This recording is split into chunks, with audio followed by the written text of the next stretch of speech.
Boa noite, pessoal. Bem-vindos ao 24º episódio de Um Café no Terceiro Anel. Esta noite viajamos até à capital do país para conhecer um benfiquista que gosta muito de falar Benfica. Quer saber daquilo que eu estou a falar? Fica para ver isto.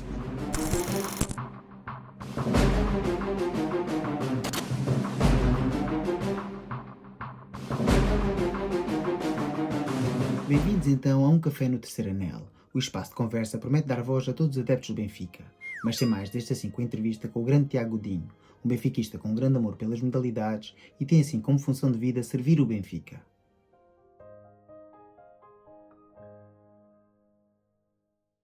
Ora, boa noite, Tiago. Bem-vindo ao Terceiro Anel e ao espaço de conversa Um Café no Terceiro Anel. É um prazer estar aqui, obrigado pelo convite, e é sempre fantástico falar sobre o Sport Lisboa Benfica, que é um amor que nós partilhamos com muitos milhões, e portanto é sempre um prazer poder falar do Benfica. Tenho pena de não termos conseguido fazer este programa antes, mas a disponibilidade tanto minha como a tua não o permitiu que nós tivéssemos agenda para realizar esta sessão há umas semanas atrás, mas é agora e portanto é o que interessa.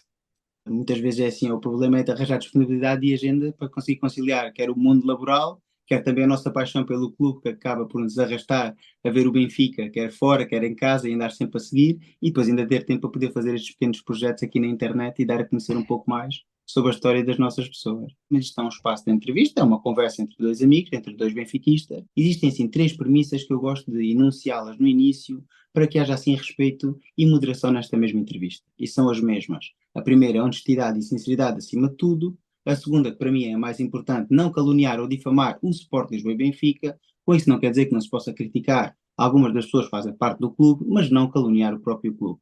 E a terceira, como é lógico, é passar um bom bocado.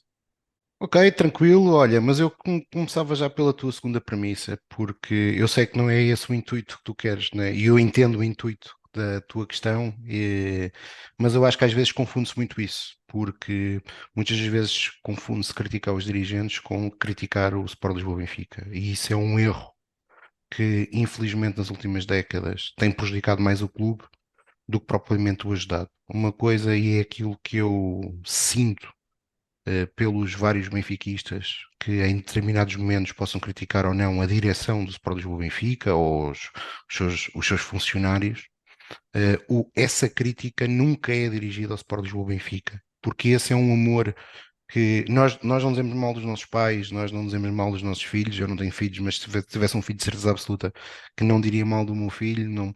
E portanto, nós podemos é criticar as pessoas que estão em funções, algumas delas eleitas, outras funcionários do Sport Lisboa Benfica, críticas que devem ser evidentemente legítimas, que podem ser rebatidas, como é evidente, mas nunca está em causa o nome do Sport Lisboa Benfica, porque esse, como eu digo muitas das vezes, por muitas divisões que possam existir daquilo que é o melhor caminho para o Sport Lisboa Benfica, e é evidente e é legítimo que cada um possa considerar que existam vários caminhos para no final do dia nós alcançarmos, e várias formas para nós alcançarmos aquilo que pretendemos, que é o sucesso do Sport Lisboa Benfica, e o sucesso do Sport Lisboa Benfica é vencer taças, é vencer campeonatos, é vencer troféus, é isso que é ao final do dia que todos os benfiquistas querem, mas isso não significa que em momento algum que se possa confundir isso com um ataque ao Sport Lisboa Benfica. Bem pelo contrário.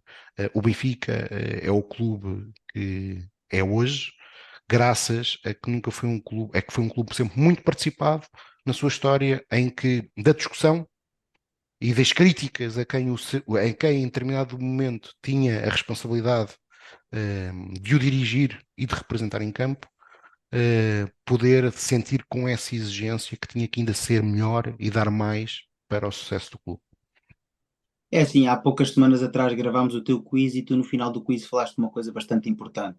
Estamos a poucos dias de celebrar 50 anos de liberdade no nosso país, de liberdade de expressão. E isso é uma coisa muito importante. Todos temos o direito à nossa opinião. Tu podes estar de acordo com o dirigente, ou seja, que o dirigente esteja lá a ocupar assim a sua posição e desempenhar o seu cargo, mas isso não quer dizer que se o mesmo fizer de alguma forma algo prejudicial ao Benfica ou à imagem do Sport Lisboa e Benfica, o mesmo tem que se poder dar assim à crítica, porque não se pode estar lá no, num luxo, digamos assim, porque ninguém, ao fim e ao cabo, é inquestionável. Todas as pessoas que fazem parte do Sport Lisboa e Benfica podem ser questionadas pelos sócios, porque é assim, o espírito crítico sempre levou o nosso clube avante e é muito importante que isso continue daqui para a frente. porque senão vamos ter, como já tivemos outrora, uma carneirada sempre a seguir os mesmos dirigentes, e pronto, quer que os dirigentes levassem o nosso Sport Lisboa e Benfica, todos iam atrás, e depois bem vimos como é que isso terminou. Essa história não acabou da minha forma, como tu próprio sabes. Sim, infelizmente, além do antecessor da atual direção, e sendo esta uma direção que que vem muito em linha com aquilo que se passava no passado, porque não estou a dizer surpresa nenhuma para ninguém que nos acompanha, a atual direção do Sport Lisboa e Benfica, mais de 70% dos órgãos sociais faziam parte da direção de Luís Filipe Vieira. O problema do Benfica não se resumiu só ao Luís Filipe Vieira, resumiu-se aos últimos 30 anos a direções que manifestamente não têm conseguido aliar duas coisas, na minha opinião, benfiquismo e competência. São duas premissas vitais para ter sucesso no Benfica. Benfiquismo e competência. Infelizmente não têm andado de mãos dadas no Sport Lisboa Benfica.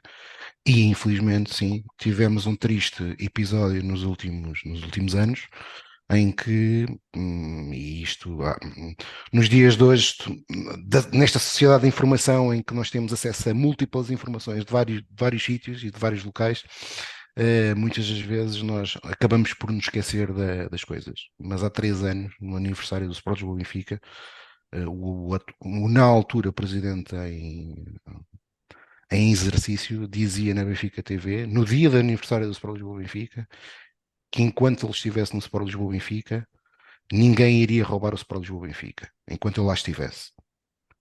6 meses depois, ele foi detido pela, pelo Ministério, pela Polícia Judiciária, exatamente com uma das acusações em pendia sobre ele, a de ter lesado e prejudicado o Sport Lisboa Benfica.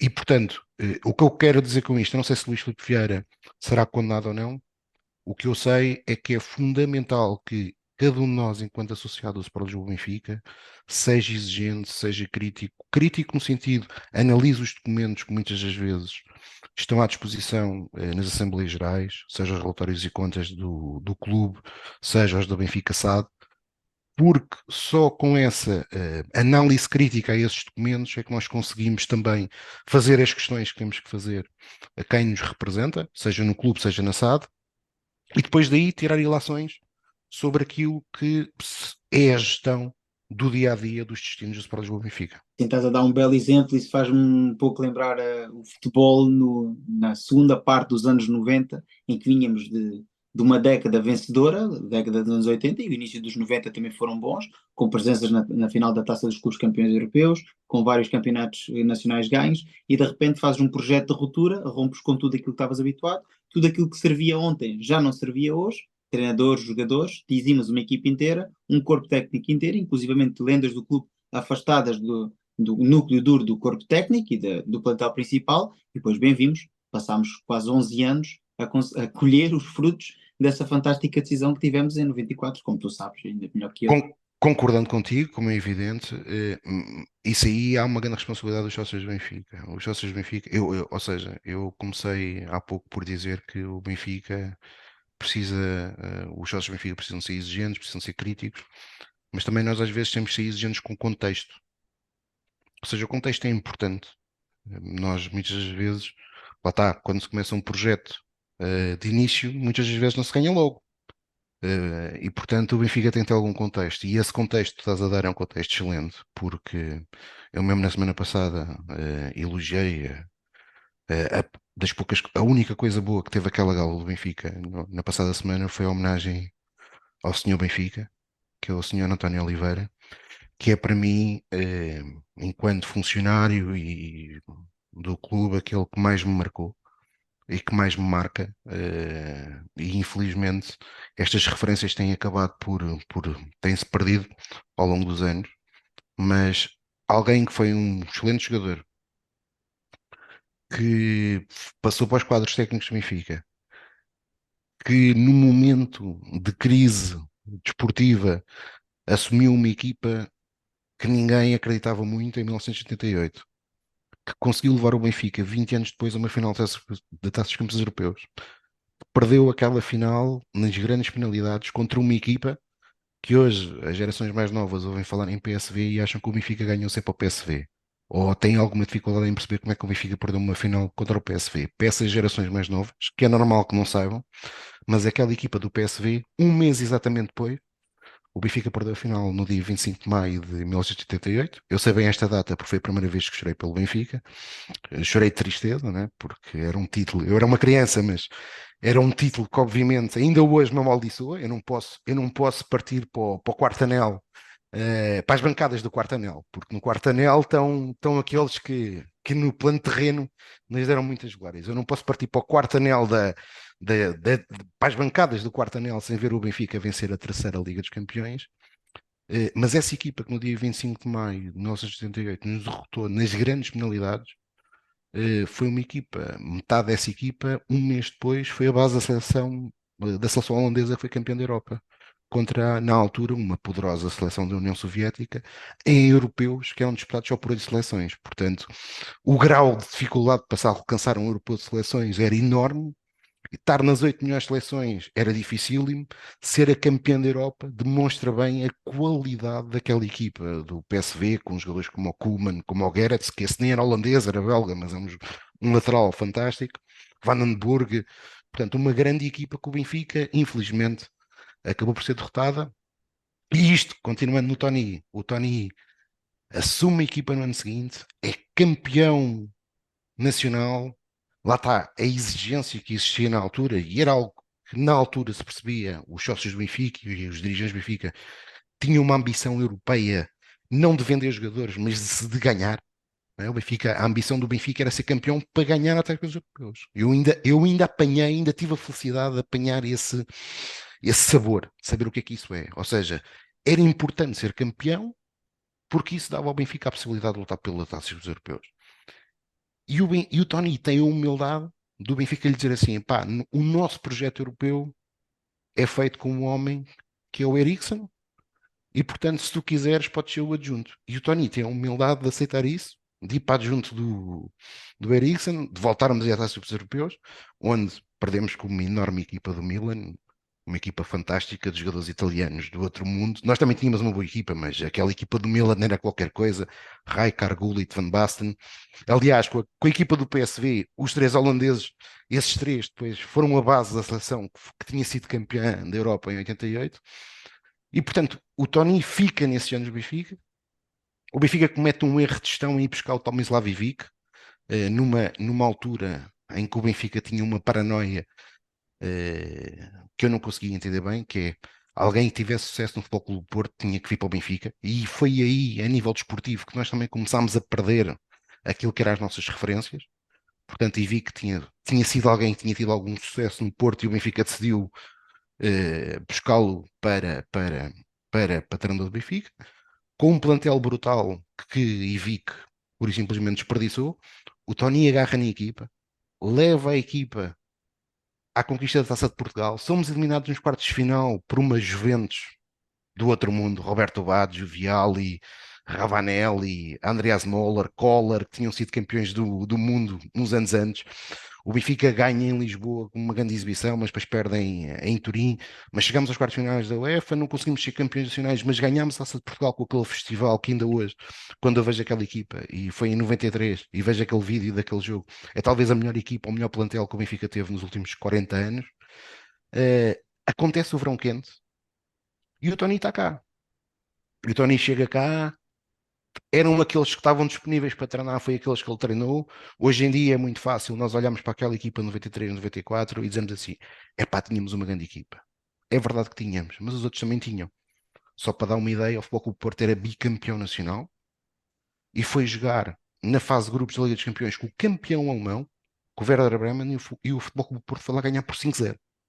Portanto, era um Futebol Clube do Porto muito forte, um Sporting Clube Portugal que ainda por cima, com os jogadores que nos foi buscar a nós, fortíssimo, com muitas soluções, e o Tony conseguiu colar aquilo tudo e levar o Benfica para o título de campeão nacional. Não vencemos aquela taça das taças por mera infelicidade, porque fomos muito superiores ao Parma naquelas meias finais, e o que muitos benfiquistas ratificaram naquele momento foi a decisão depois, no final da época, de despedir despedir, deixar sair Tony e ir contratar Arthur Jorge, que era a aspiração de alguns benfiquistas. Havia benfiquistas que achavam mesmo que o Arthur Jorge ia ser o homem. E aquilo foi uma injustiça tremenda que o Benfica fez, e como tu disseste bem, pagámos mais caro, e pagámos caro durante muitos anos. Não posso estar mais de acordo em vários pontos que focaste aí, não só na parte do Sr. Tony, também falaste naquele plantel. Era fantástico ver os jogadores que a gente tinha naquela altura e para mim é uma decisão completamente incompreensível, porque, como tu disseste bem, para mim é o melhor plantel da história do Benfica, é a todos os níveis, quando estamos a analisar todas as linhas e as soluções que há. É o plantel 92-93 e é aquele que eu tenho aqui exatamente atrás de mim. Para mim é superior a qualquer outro plantel, inclusive quando tivemos a Marça, a Vielas e Cardoso. Acho que aquele plantel é muito mais completo porque tinha muitas soluções por linha. Tínhamos um bom treinador, é assim, quer queremos, quer não, os resultados estavam lá, já tinha dado provas, quer na Europa, quer em contexto nacional, já tínhamos ganho taças, campeonatos, tínhamos chegado a finais de taças com os campeões europeus, e de repente abandonamos um projeto completamente. Para mim, isso foi o princípio do final da primeira evolução do Benfica. Eu considero a primeira evolução do Benfica para um Benfica moderno com a chegada do Eriksen, a primeira chegada do Eriksen, como é lógico, onde o Benfica moderniza-se, passa de ser, claro, hegemónico no campeonato e na taça em Portugal, sim senhora, mas para voltar a ter ambições europeias, como tu falaste bem, ou seja, chama-se a primeira grande evolução do Benfica. Depois temos passado um período negro onde na Europa, infelizmente, não conseguimos ganhar nada, embora chegássemos a consecutivas finais e que acabássemos por perder, chegámos a 5 finais na década de 60 e depois mais tarde voltámos a marcar presença, mas não voltámos a ganhar. Há quem diga que é maldição, eu não concordo. Acho que são mais erros ou às vezes falhanços, porque também, ao fim e ao cabo, também temos que respeitar os adversários e por vezes não basta tu fazeres tudo bem, podes ter um adversário que é superior e há que respeitar essa superioridade em campo, e outros também por erros arbitrais, porque também é assim, a história também é bastante rica nesse Sim. contexto. Ora, agora já falámos um pouco do nosso clube, do passado, do presente, da estrutura, da gestão, da parte esportiva. Vamos falar um pouco sobre quem é o Tiago Godinho. Diz-nos assim, em poucas palavras, quem é o Tiago Godinho? Pá, o Tiago Dinho é um homem que vive o Benfica desde que se recorda, não é? Desde que tem memória. O Benfica, para mim, é algo faz parte da minha existência. Eu, como já disse muitas vezes, eu sou benfiquista essencialmente por influência do meu pai, embora o meu pai nunca me tivesse influenciado. Aliás, tu há pouco falavas no 25 de Abril, quando eu falei dos 50 anos. Uma das coisas que eu aprendi o que é democracia foi na escolha do clube. Talvez por influência do meu pai, ou seja, o meu pai foi do Benfica, ou escolheu o Benfica, porque era muito pressionado pelo pai dele para escolher outro clube, que não era nenhum dos outros grandes, já agora, era o outro clube nacional, neste caso de Évora. E o meu pai conta, ainda hoje conta essa história. Diz que há um dia que disse: sou do Benfica. Pronto. E o meu pai não quis fazer, não quis cometer esse erro comigo.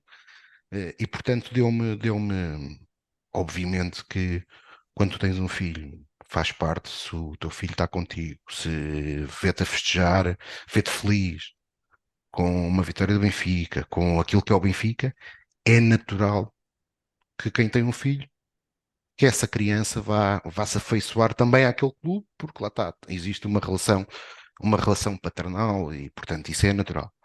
Mas na prática foi uma escolha pouco influenciada, tirando isto, tirando assistir. Aliás, eu tenho uma história muito engraçada. Eu percebi que o Benfica, eu tinha 7 anos, e percebi que o Benfica não jogava sempre de vermelho na final do Futebol Clube do Porto com o Bayern de Munique.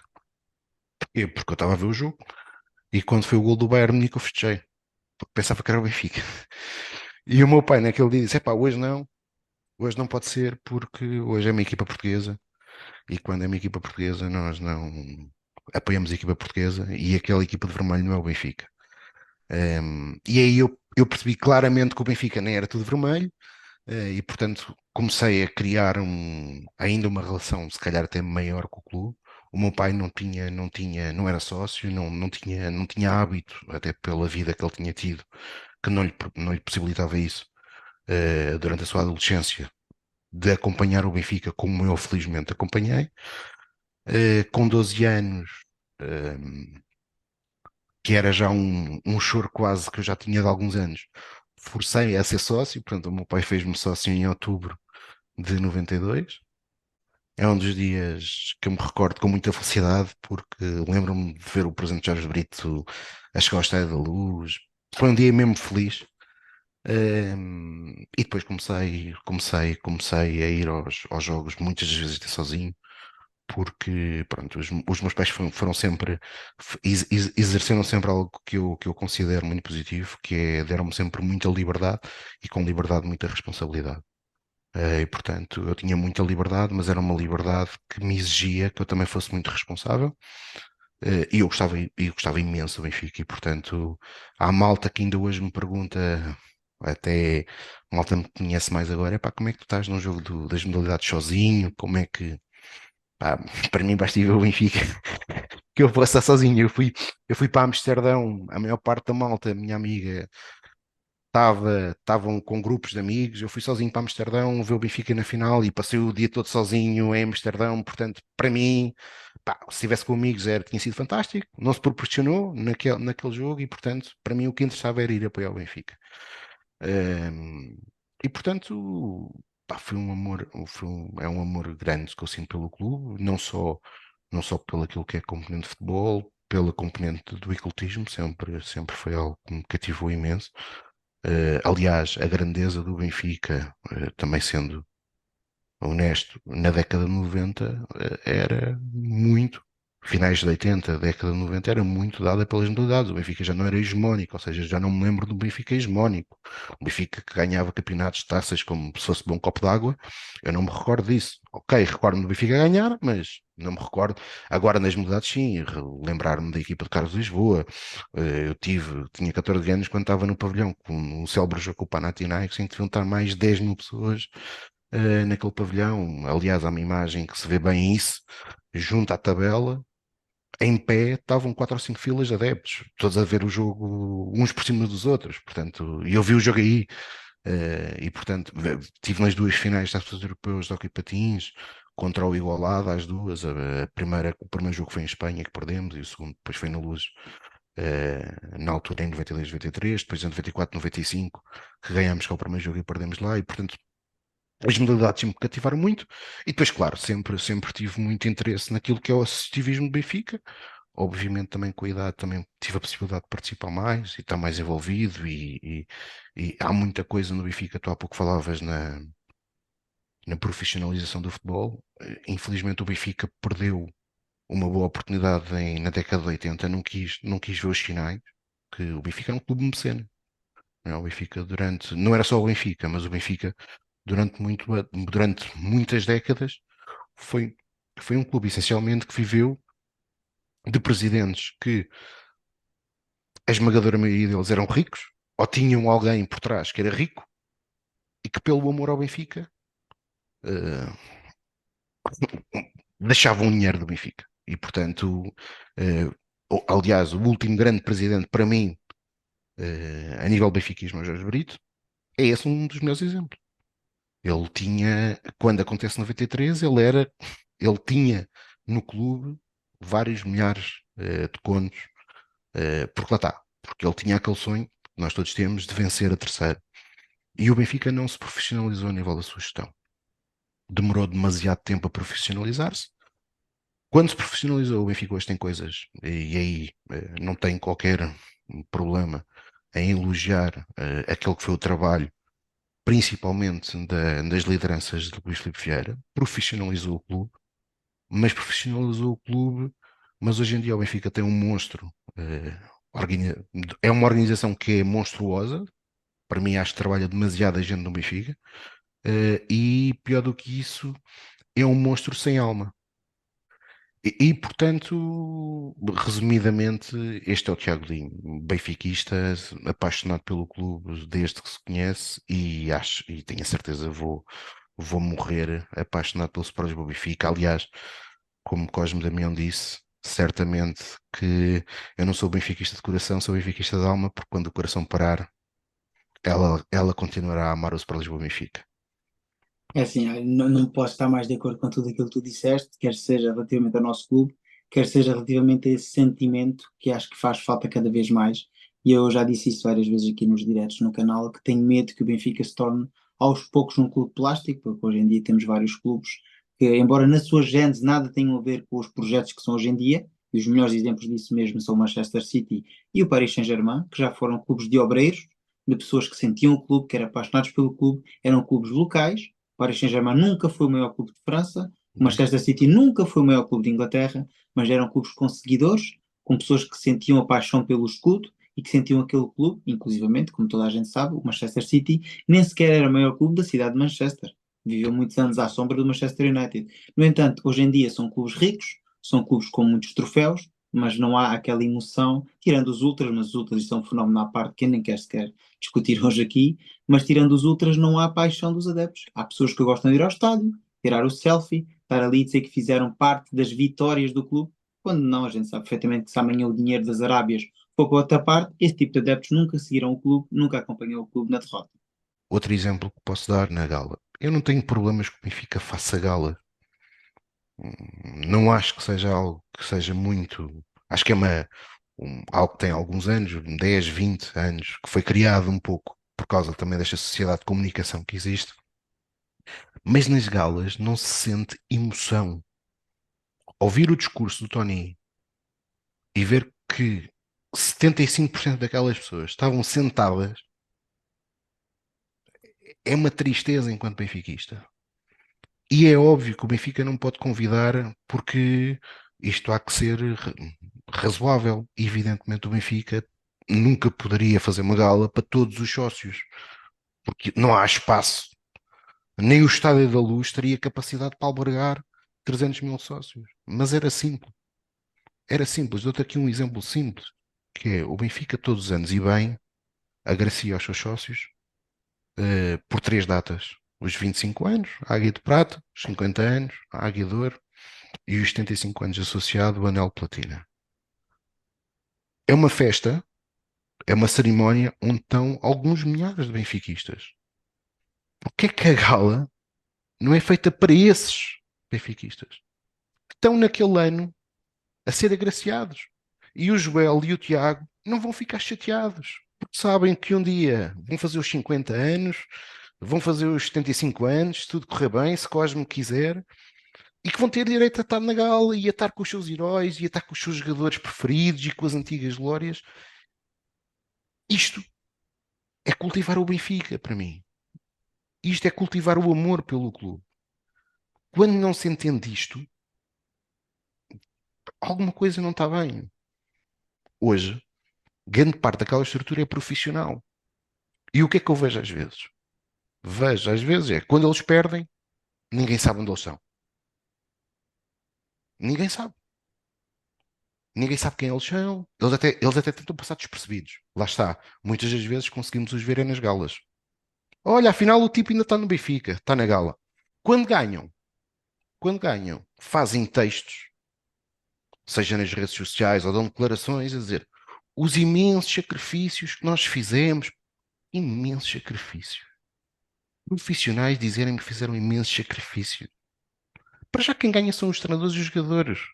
Os dirigentes só têm que fazer uma coisa, e os profissionais da estrutura, é criarem as condições ótimas para treinadores e jogadores só se preocuparem em fazer aquilo que sabem, treinar e jogar. E ganhar. Mas são eles que ganham. E ganham para o clube. Ter dirigentes a ter este discurso, funcionários, neste caso não são dirigentes, são funcionários do clube, são pessoas que pagam. Epá, é de uma falta de noção que me custa, porque ganhar no Benfica não devia ser difícil, ganhar no Benfica devia ser fácil. Nós passámos do 8 para 80, passámos do 8, que era de facto os jogadores muitas das vezes serem asfixiados pelos adeptos, no Benfica, na década de 80, porque era normal, não é? No Estádio da Luz, o treino era, tu para ires para o campo tinhas que passar pelos adeptos. Portanto, é natural que as equipas profissionais, hoje em dia, estejam mais resguardadas, mas, por outro lado, pá, faz algum sentido o Benfica não ter um ou dois treinos? Nem dois não, mas um treino ou dois por mês para os sócios do Benfica. Para os jogadores sentirem o amor do, o quê? Os adversários, vai lá um adversário ver o treino. Hoje, então nos dias de hoje, em cá, não sei, eles visualizam tudo e mais alguma coisa nos jogos, é no treino, é num treino específico aberto ao público que nós vamos abrir e mostrar ao adversário os nossos segredos. tinha algum problema ter um treino aberto? Os jogadores perdem o foco por terem um treino com adeptos? Ou se calhar vão sentir o amor dos adeptos e vão estar mais perto de vencer? Esse é o eterno problema do nosso clube. Nós sabemos muitas vezes transportar aquilo que outrora se fazia bem, que era transportar a mística, vinha do que acontecia dentro de campo para as bancadas. Hoje em dia as pessoas vivem de forma eufórica as vitórias, mas depois esquecem-se que o clube é muito mais do que as vitórias. O clube também é o dia a dia, como tu disseste e bem. Eu lembro perfeitamente desse tipo de treinos que tinham vindo do departamento de futebol para o campo 2 ou para o campo 3 e que aplaudíamos os jogadores e que às vezes mostrávamos o descontentamento, como é lógico. Claro, Tal e faz qual como no parte. final do jogo, no antigo Estádio da Luz, também se mostrava descontentamento. Nem sempre era, o Estádio da Luz não era um templo imaculado onde se ganhava sempre, também se perdia no Estádio da Luz. E, no entanto, mesmo que se perdesse, na semana seguinte lá estávamos outra vez, quer fosse na Luz, quer fosse fora, os adeptos iam para todo lado. Isso é um sentimento que se tem perdido um pouco ao longo dos anos. Por falar em sentimento, explica-nos assim um pouco como é que foi a primeira vez que o Tiago Dinho viu o Benfica ao vivo. Seja tenha sido no Estádio da Luz, tenha sido fora. Quando é que foi a primeira vez que o Tiago Dinho viu assim as 11 para pôr as saltitantes dentro de campo? Olha, recordo-me bem, foi num jogo não de grande memória, foi no Benfica Torriense, em 1992. Eu tinha 12 anos, ainda não era sócio, lá está, fiz-me sócio uns meses mais tarde. Fui com dois amigos, um jogo que empatar, creio eu que foi a última vez que o Torriense esteve na primeira divisão, arbitrado por o senhor Jorge Croado, que expulsou dois jogadores do Benfica.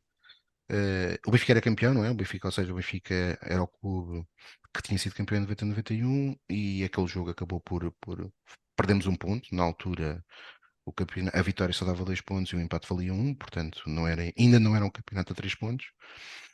E foi um empate evidentemente frustrante. Não guardo, ou seja, fantástico o Benfica, mas gostava de ter visto o Benfica ganhar.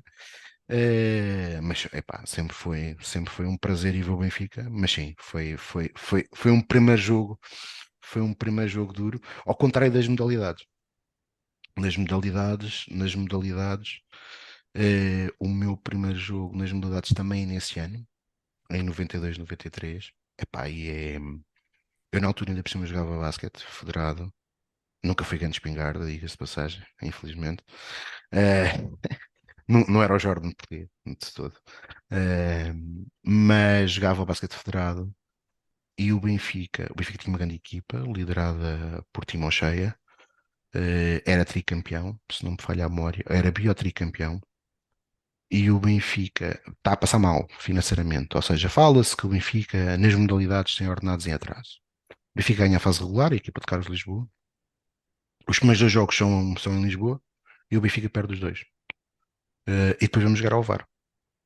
E o Orense tinha uma grande equipa. O pavilhão na altura de Alvar não é o atual, era um pavilhão velho que tinha um ambiente inacreditável, de todo inacreditável aquele ambiente daquele pavilhão. E epá, toda a gente pensava que o Benfica ia perder. Portanto, perdeu dois jogos na Luz. Íamos ter que jogar dois jogos em Alvar, na melhor das hipóteses, ou seja, obrigatoriamente teríamos que ganhar os dois jogos ao VAR. Epá, e o Benfica é Benfica. E o Benfica é Benfica. O Benfica ganha os dois jogos. E o último jogo na Negra, à meio da semana, é o meu primeiro jogo no pavilhão, no antigo número 1 da Luz. Benfica Alvarense, Negra do campeonato 91-92, despedida do capitão Henrique Vieira, um enorme jogador, enorme treinador do Benfica. E o Benfica ganha. E portanto é incrível, foi inacreditável, foi a primeira vez que eu estive no pavilhão. Aquele ambiente era muito superior àquilo que é hoje. Embora de vez em quando na Luz, na atual Luz também temos bons ambientes nos pavilhões, mas na altura neste tipo de jogos então era qualquer coisa. E para mim essa foi uma noite do outro mundo. Do outro mundo por todo o contexto, porque aquela final era uma final que ninguém dava nada por nós. E isto é muito à Benfica, porque acho que há momentos em que na nossa história em que os jogadores, os treinadores e os adeptos que acreditam, porque nem todos acreditam, diga-se, mas os adeptos que acreditam conseguem uma força tal que levam o Benfica à glória. E isso aconteceu também na época de 93, 94, que nós falámos há pouco. Ninguém acreditava. Eu recordo-me no início dessa época que toda a gente dizia que o Benfica ia lutar pela Europa. E aquele grupo de trabalho liderado por Tony, aquela equipa e os adeptos que desde o início acreditaram na equipa, e atenção, nós estamos agora a chorar que o Benfica perdeu 5-0 e bem, ou seja, temos mais do que razões, está a chorar. O Benfica naquela época perdeu 5-2 em Setúbal, O gol do Giacchini. do Iachini, não é? O Iachini destrucidou-nos. E o Benfica conseguiu mesmo assim dar a volta, conseguiu ganhar forças e dar a volta e superar esse obstáculo. Epá, e o ambiente da semana dos Trecheiros, que é a primeira, eu já tinha ido ao Alvalade, mas nunca tinha visto um Sporting Benfica. A primeira vez que eu fui ao Alvalade ver um Sporting Benfica foi no, tive a felicidade, sorte da minha vida, foi nos Trecheiros e é dos meus dias da minha vida. Eu tenho ideia que se naquele dia o resultado tem sido ao contrário, eu tinha entrado no hospital com a minha terceira pneumonia. Felizmente o resultado foi o que foi. E eu recordo-me que aquele caminho do antigo estádio da Alvalade ao Estádio da Luz, tudo o que era Poças era nossa, porque já valia tudo. A festa, pá, eu lembro-me de pormenores e quem estava lá sabe disso. Desde o início, a basófia, a soberba verde e branca de quem marcar o terceiro gol do Sporting recebe um jantar, não sei aonde, no Madeirense, nas Amoreiras. Pá, eles estavam mesmo convictos que nos iam vergar. Aliás, eles estavam convictos disso desde o início da época e nós, mais uma vez, conseguimos, num momento frágil, encontrar forças para nos unirmos e para vencer. Porque lá está, a união é isso. A união é perceber que quando estamos a ser atacados, temos que arranjar forças, unir-nos todos, ir à luta para batalhar e para ganhar. A gente acaba por falar isso mesmo, que a gênese do Benfica é de vencer. E para mim, quando o Benfica entra em campo, existem três palavras que são primordiais. É ganhar, ganhar e ganhar. Depois logo se pensa o resto, se é uma exibição bem conseguida, se podíamos ter jogado melhor, logo analisamos para tentar crescer e continuar a ganhar e a ganhar. Porque se a gente não continuar a ganhar, não vamos voltar a ter hegemonia. Porque há quem diga, sim, o Benfica voltou a ganhar. O nosso presidente disse na gala. O ano passado ganhámos mais do que todos os nossos rivais juntos. Sim, no conjunto de todos os desportos, que é um facto, o Benfica é um clube eclético. Mas no futebol isso não foi o caso. Ganhámos um título e um dos nossos rivais não ganhou nenhum e o outro ganhou três títulos. Logo, Eu, nós não ganhamos mais que todos os nossos rivais juntos. e, Isso é e- uma falácia que dita muitas vezes e acaba por passar como verdade, mas olha, não é. e tu conheces-me já há algum tempo e sabes que, e alguns devem pensar, e eu já tive malta que me critica por isso, enfim, mas tu sabes que eu sempre que o Benfica, depois que acaba um jogo, eu digo vencer o adversário seguinte. E há malta que pensa que aquilo é um clichê. Aquilo não é um clichê. Eu, quando acabei o campeonato, e se o Miguel Brito estiver aí, o Miguel Brito até se recorda disso, quando o Benfica ganhou o último campeonato, eu encontrei o Miguel minutos depois do jogo ter acabado e estávamos os dois alcoolicamente alegres a festejar a vitória do Benfica e a primeira coisa que eu disse ao Miguel foi vencer a Supertaça. Porquê? Porque o próximo jogo é o mais importante. Tu falaste-me aí que tiveste grandes momentos emocionantes nas modalidades e falaste bem aí, eu lembro perfeitamente na altura que o Alvarense era um grande clube de basquetebol e que rivalizava era dos maiores a nível Ainda é, pá, nacional. não digas isso, tens aí a malta toda da Alvara, ainda é. E falaste também aí do 3-6 grandes momentos que viveste a ver o nosso Benfica, quer dentro de portas, quer fora de portas. Mas quero que nos fales agora de qual foi para ti o momento mais triste para ti associado ao Sport Lisboa e Benfica. Quer tenha sido ele desportivo ou não desportivo. Epá, tem alguns, infelizmente, não é?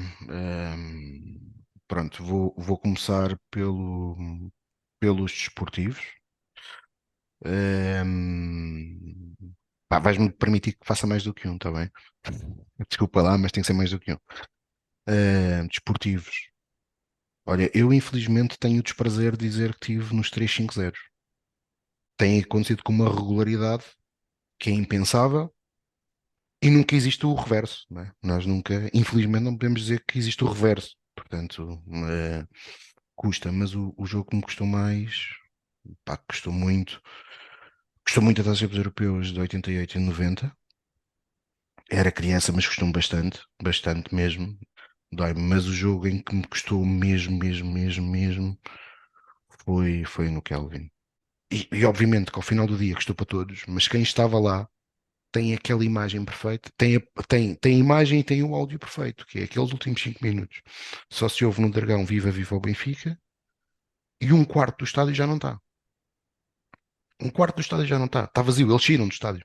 Eles próprios estavam derrotados. E quando a bola bate na rede, epá, é uma dor. Mas eu vim para baixo com os amigos e o meu pai liga-me. E os meus pais, ainda hoje, eu costumo dizer isso, a primeira mensagem que eu recebo, sempre que o Benfica não ganha é da minha mãe, para saber se eu estou bem. Eu já me rio, já acho piada, mas é a primeira mensagem que eu recebo, é para saber se eu estou bem. E o meu pai liga, o meu pai sofre muito Benfica, hoje é sócio. O meu pai liga-me e pergunta-me, então, está tudo bem? Pá, e eu respondi-lhe, olha, não está nada bem. Isto está-me a fazer mal à saúde. Foi assim que eu lhe respondi. Vou a Amsterdão porque já tenho tudo pago e bilhete. Vou a Amsterdão, mas acabou. Eu vou fazer uma pausa disto. E o meu pai diz, epá, tem calma, isto é só um jogo de futebol. Epá, não é só um jogo de futebol. Partir pode ser, eu até respondi mal. Pá, partir pode ser só um jogo de futebol. Para mim isto é mais do que um jogo de futebol. Isto para mim é muito mais que um jogo de futebol.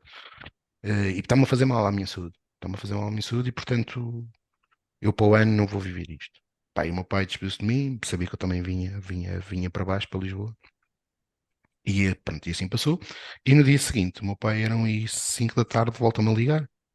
Eu cheguei às tantas da madrugada. Então, está tudo bem, está tudo. Então. E ele perguntou, então, e estás onde? Olha, estou aqui no Pavilhão da Luz a ver o último jogo da final do Campeonato Nacional de Voleibol. E ele vira-se a mim, então já estás bom. Eu já estou ótimo. Portanto, isto é o Benfica, não é? Ou seja, nós caímos, por muito duro que seja, mas no dia seguinte estamos de pé e estamos a lutar pelo Benfica. Depois,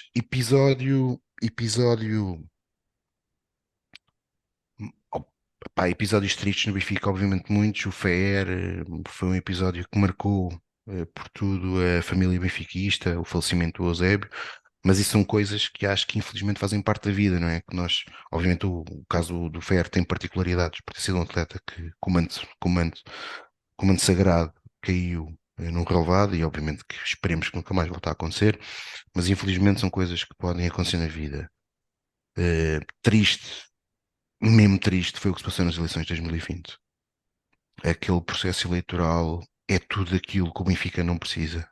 Eh, Aquilo é uma vergonha para o espírito democrático do Sport Lisboa Benfica. Aquilo é ultrajante para todos aqueles que lutaram pelo Sport Lisboa Benfica, porque lutaram por um clube democrático, que lutaram por um clube participado. Aquilo foi miserável o que se passou. E depois, os sinais que foram dados naquela que é a proposta da direção, há um sinal político, que é um sinal essencialmente político, que é embaraçoso para esta direção. Quando, para se convocar uma Assembleia Geral Extraordinária, eram precisos 10 mil votos e a atual direção acha que tem que dobrar esses 10 mil para 20 mil votos,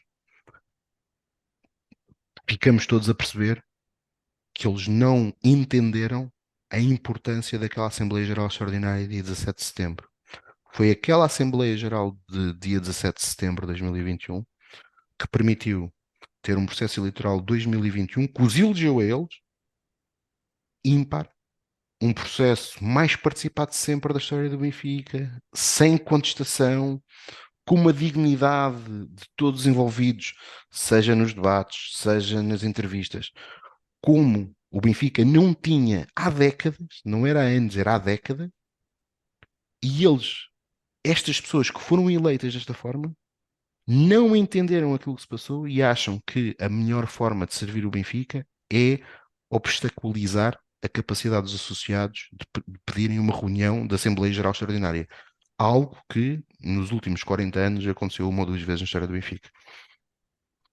É assim, eu continuo a dizer que esta nova variante de benfiquismo que temos, eu acho que não. É assim, não posso estar a criticar, já disse isto várias vezes. Não há pessoas mais benfiquistas do que outras. Eu acho que normalmente se uma pessoa se considera benfiquista, quer o melhor do clube. Podemos todos querer o Concordo. mesmo fim, mas com meios diferentes. Pessoas estarão mais preocupadas com as contas, pessoas estarão mais preocupadas com os resultados. Também tem a ver com o conhecimento de causa do desporto em si, que é o futebol. O futebol é um desporto bastante complexo, não é apenas 11 jogadores a correr atrás de uma bola e quem mete mais golos ganha. Há várias vicissitudes fora e dentro do campo. Muitas vezes existem pressões externas exercidas, mas acho que tudo parte de um ponto de partida de gestão desportiva. Que é assim, para haver gestão desportiva tem que haver gestão económica, é um facto, não se consegue fazer uma boa gestão desportiva sem uma boa gestão económica do clube. Como tu disseste, o Benfica é uma grande máquina, é um monstro e tem que ser bem gerido do ponto de vista económico, porque senão o dinheiro vai extravasar-se, vai sair por várias portas e o principal foco do clube, que é assim a vertente desportiva, quer seja no futebol ou modalidades, não vai ser assim veiculada, mas é assim, há um grande distanciamento desta massa social derivada desta, como tu disseste bem, opacidade, eu costumo dizer obscuranturismo, que é as coisas passam-se, mas ninguém pode contestar. O que acontece, acontece, e é pelo bem do Benfica. Se alguém pergunta porquê, diz, ei, a gente é que sabe. Nós somos os iluminados, somos três ou quatro, e nós sabemos os É, melhores desígnios do clube. repara, ou seja, é este ridículo que a propaganda, que não é a propaganda do Benfica. Porque eu acho que o Benfica deve ter uma propaganda. E boa, mas pode defender. Não para defender os dirigentes. Não, não, o Benfica deve ter uma boa propaganda, forte, para defender o Sport Lisboa Benfica. Não para defender os seus dirigentes. Para defender o Sport Lisboa Benfica. Isso sempre. Para defender os seus dirigentes, não. E portanto, pegando neste episódio, dou-te outro, o que tu passaste 8 para 80. Tu tinhas Assembleias Gerais até à década de 90 que eram abertas. Até a própria comunicação social podia assistir. É um facto que a determinado momento aquilo já era um espetáculo quase de variedade, não é? Ou seja, a comunicação social e à espera de sangue.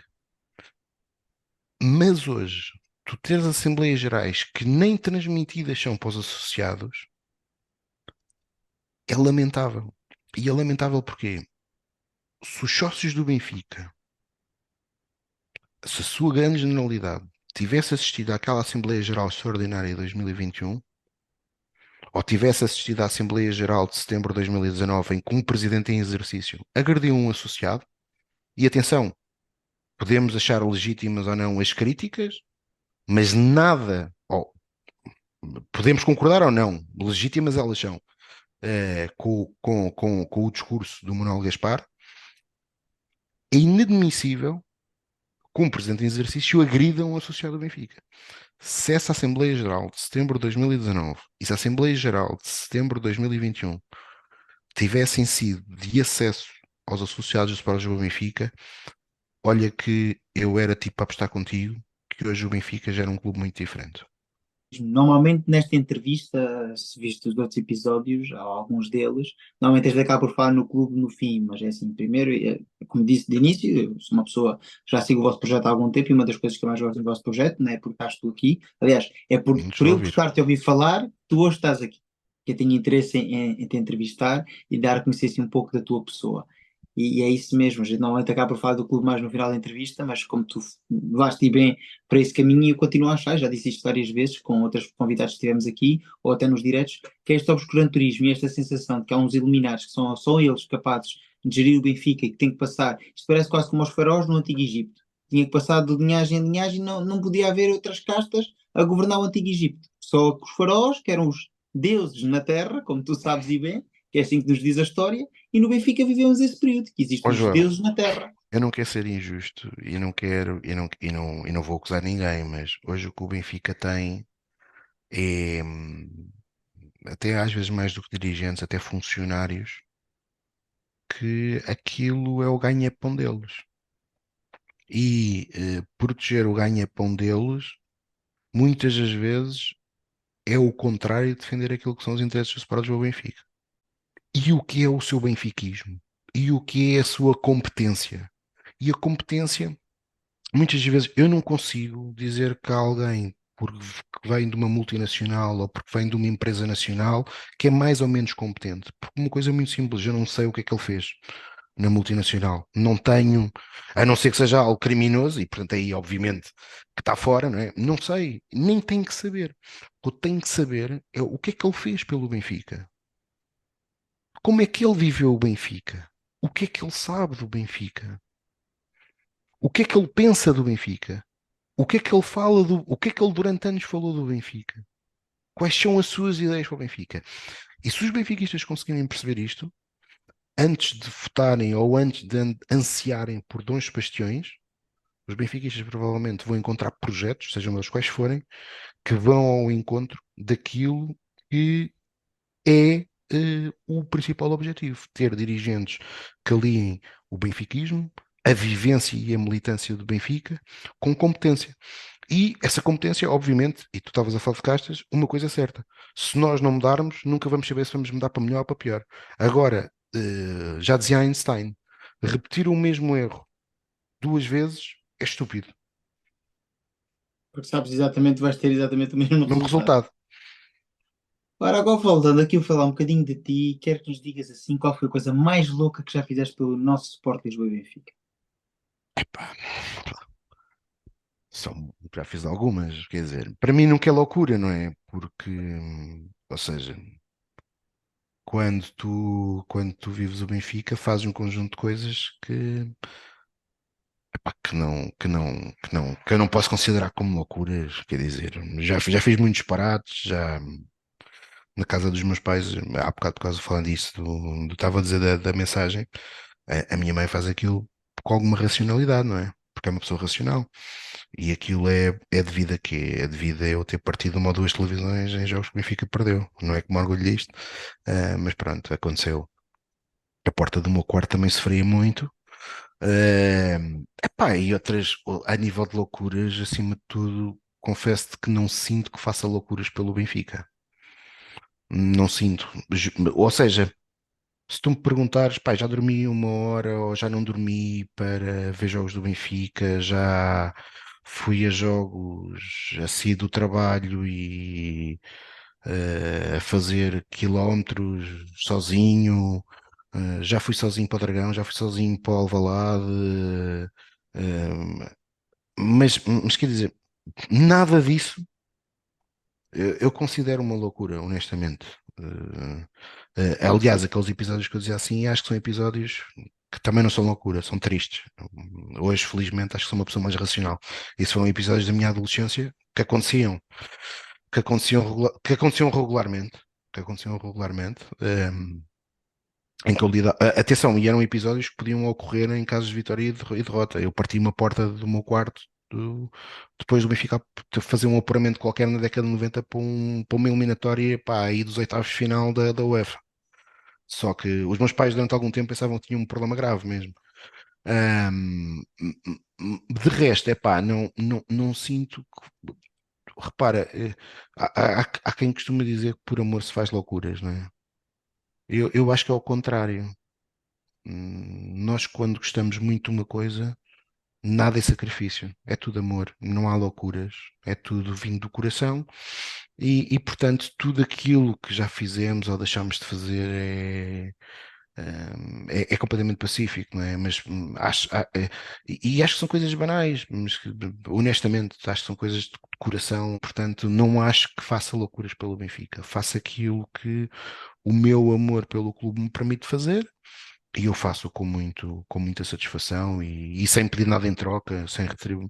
Eu acho que o Benfica não se pede nada em troca, a não ser, obviamente, títulos, mas mesmo esses, quando não acontecem, evidentemente estamos cá é para ajudar a construir, ou eu pelo menos penso assim, temos que ajudar é a construir um Benfica hegemónico, e é isso que eu quero. É assim, a única coisa que eu peço ao Benfica muitas vezes nem é os títulos. Os títulos é algo que tem que vir com naturalidade devido à grandiosidade do nosso clube. A coisa que eu muitas vezes peço ao nosso clube é respeito por nós. Respeito pelos benfiquistas. E os benfiquistas são todos. É o presidente, é a estrutura, é o Mas treinador, é os estás a ver? jogadores e é os adeptos. Eu percebo o que queres dizer, mas eu aí discordo contigo só por causa de uma coisa. Eu acho que o clube não tem culpa disso. Ou seja, o clube não tem. Eu acho é que, na minha opinião, os dirigentes que não conseguem estar à altura dos valores do clube que herdaram, o que estão a fazer perder benfiquistas. O clube, o clube não faz isso. Ou seja, não é o clube que te faz isso. Eu percebo o que estás a dizer, mas não é o clube, são os dirigentes. Portanto, eh, esse tipo de coisas, pá, eu dou-te um exemplo. Se o clube não conseguir ser transparente na forma como vende os bilhetes, não ser transparente. Quantos bilhetes é que estão à venda? Os bilhetes vão ser atribuídos porquê? Eu sei porque é que o clube não faz isso. O clube não faz isso porque o clube nestes jogos agarra em mais de metade dos bilhetes e traz corporate. Há malta que pensa que é para os grupos organizados. Não, é para os corporate. E a sorte de muitos benfiquistas como tem sido o meu caso nos últimos anos, é que os corporate não vão a Aroca em fevereiro, não vão a Moreira de Cónegos em dezembro porque está muito frio e não tem glamour. Mas ir ao Alvalade tem glamour, ir ao Dragão tem glamour, tem o seu quê, tirar umas selfies, estou no Porto, apoio. Pá, como não existe esse glamour? Pá, porque um gajo tira uma foto em Moreira de Cónegos ou em Aroca, por todo o respeito. Se caso contrário, não havia bilhetes, porque é que o Benfica faz isto? Eu dou-te um exemplo. Atenção, isto não é um ataque aos corporate. Eu acho que os corporate são importantes, são uma fonte de. E o Benfica deve tratar bem os corporate. Mas, calma, só existe corporate no Benfica porque o Benfica tem milhões de adeptos. Os corporate do Benfica, o que vêm à procura é de sócios como nós para darmos dinheiro. A Adidas, quando dá dinheiro, não é para tu comprares a camisola do Benfica da Adidas. Ok, eles querem que tu compres isso, mas é para tu seres maluco, e eu tenho a certeza que tu provavelmente fazes isso, que é o que eu faço, de dizer assim, New Balance do Porto, não compro. Se quer comprar ténis, vou comprar ténis da Adidas. Se quer comprar um fato de treino, vou comprar um fato de treino da Adidas. Nike? Não, não é. É por se vou pôr combustível, não vou pôr combustível vou pôr combustível naquele que apoia o Benfica. Portanto, quando no Benfica não se percebe isto, não se percebe que a lógica está ao contrário, porque lá está, é aquilo que estás a dizer, quando o Benfica estiver na mão de baixo, o corporate vai-se logo embora. É assim, tu estás a falar isso e estava-me aqui a rir em off, porque as pessoas não me estão a ver a rir, tu estavas, porque eu lembro perfeitamente, e as pessoas mais novas que estão a ver isto não percebem, mas as pessoas da nossa faixa etária sabem, que em 94 houve uma onda nacional onde Parmalat. o leite mais vendido era o Mimosa e de repente passou a ser o Parmalat. Parmalat. Porquê? Porque patrocinava o Benfica, já está. Não porque era melhor, não porque tinha umas canecas que eram as loucas, que eram uns caminhos, que era a ambulância, a polícia e o médico. Não, é porque patrocinava o Benfica. Eu dou-te um exemplo recente. Eu estive a falar agora de um caso que é verdade que eu faço. Que eu faço. E durante muitos anos eu ainda sou gozado porque tenho uns ténis que costumo levar à bola porque são vermelhos, que são da New Balance, e eu ainda os continuo a levar. Mas isto era antes da New Balance ser patrocinador do Futebol Clube do Porto. Não compro nada que seja New Balance, mas dou-te um exemplo que aconteceu comigo noutro âmbito, que é numa casa onde eu vivi, nós tínhamos pré-instalação da nós, na altura nem era nós, era Zone ainda, e não sei se te recordas, mas a Benfica TV, quando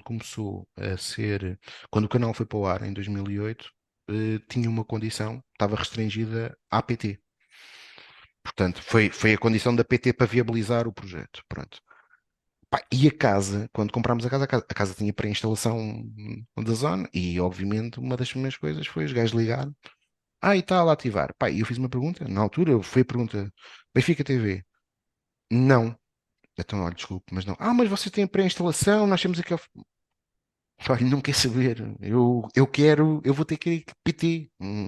Está mais do que decidido. Eu não vou estar quando posso ter PT e Benfica TV. Pronto, pá, porque é óbvio, quer dizer, as marcas, pá, não sei se tu sabes esta história. Esta história é deliciosa, mas que lá está, que é o Benfica virado do avesso. Esta história tem mais de 10 anos e aconteceu. E houve benfiquistas, eu fui um dos também que fiz isso, que o Benfica tinha aquela aberração nas camisolas da TMN. E na altura, os tipos da PT, eu por acaso, eu não sei se estava lá na altura ou se não estava lá, ehm, mas eram um bocadinho maluquinhos. Quiseram patentear, inclusive, é o azul. Aquele azul da TMN era patenteado em Portugal. Eu não sei bem. Os gajos conseguiram mesmo patentear aquilo, pronto.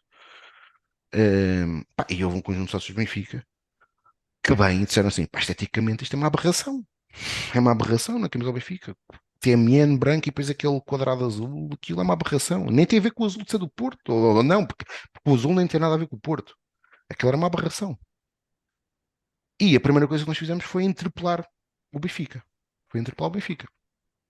E a resposta foi: é pá, o Benfica não pode fazer isto, sob pena do patrocinador reduzir.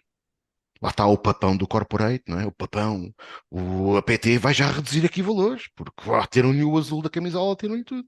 Pá, e a malta, na altura, pensou naquilo e disse assim: pá, isto não faz sentido nenhum. Então, mas é a velha máxima, não é? Se a montanha não vai a Maomé, Maomé vai até a montanha. e enviámos aquilo para a PT, com um conjunto de reclamações. Adivinha o que é que aconteceu? A TMN, a própria TMN diz, epá, retirem lá a porcaria do azul, fica o TMN a branco, ponto final. Como é óbvio, tu não patrocinas ninguém, não é? Não há ninguém que patrocine um clube para hostilizar os consumidores que quer trazer. Tu não vais hostilizar esses consumidores.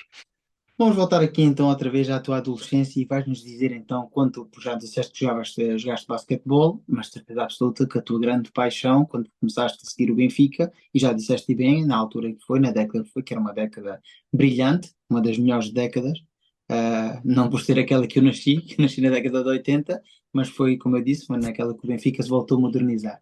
Quem era o teu ídolo de infância? Quem era aquele jogador que tu vias e que tu sonhavas ser, ou que vibravas, ou que gostavas num dia poder manter contacto com ele? Quem era aquela pessoa? Tu tinhas o cromo ou o calendário, porque naquela Epá, altura havia cromos. eu gostava muito dos jogadores do Benfica, como é evidente, porque passaram muitos talentos do Benfica. Acho que há um atleta que me marca de 80 a 90 e houve muitos bons jogadores, mas há um que marca por tudo o que foi. Aliás, eu escrevi no último texto que é João Vieira Pinto. João Vieira Pinto, João Vieira Pinto nunca chorou.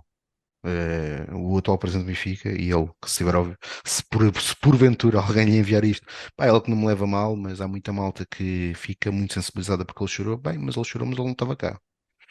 Quem ficou cá a levar isto às costas foi João Vieira Pinto. E eu sei que o Rui Costa, o negócio do Rui Costa foi um negócio positivo para o clube, mas ele também quis ir.